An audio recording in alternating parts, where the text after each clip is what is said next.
There's a show on the Cartoon Network called The Regular Show or Regular Show, but obviously I've never seen it because I'm not quite sure what the title is. But we're playing a game called Regular Show, Mordecai and Rigby in 8-bit land. And I kind of wish that I had been watching the show because there are a lot of fans of it. And this is their first game on the 3DS. They're on a little adventure though. They're supposed to go to work.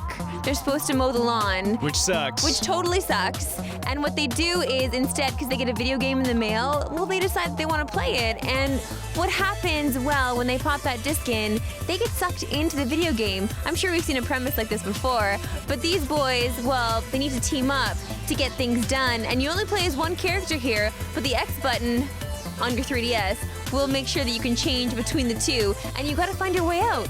That's what happens in this game. Mordecai and Rigby, I think their personalities really show in this game anyway, just in terms of the way they make these weird faces as they're running around or when they're dealing with things that happen in the game. They have their own unique powers as well, and that's the reason why you want to switch between the two. Yeah. Mordecai is the tall dude, he can double jump.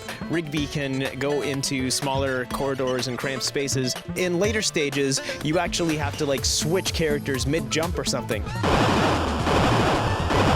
You get all these cool powers too, so you might go to a stage that has a regular portion and then all of a sudden there's space behind you, so you jump off into space, you hit the trigger button and you turn into a spaceship, and now it becomes not a side-scrolling platforming game but a side-scrolling shoot-'em-up game where you just control where your spaceship goes. This game is fiendishly difficult, we should Oh my god, mention. this game is so freaking hard!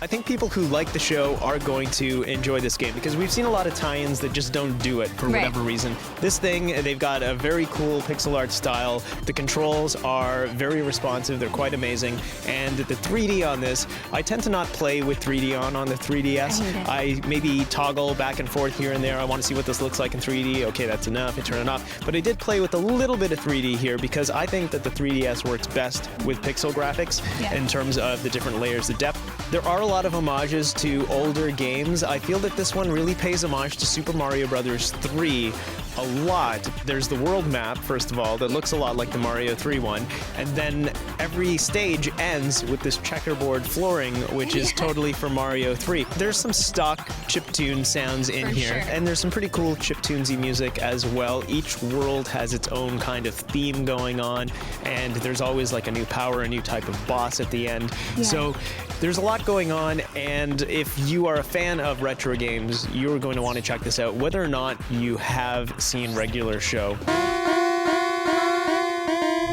I'm gonna give it an 8. I'm giving it an 8 as well.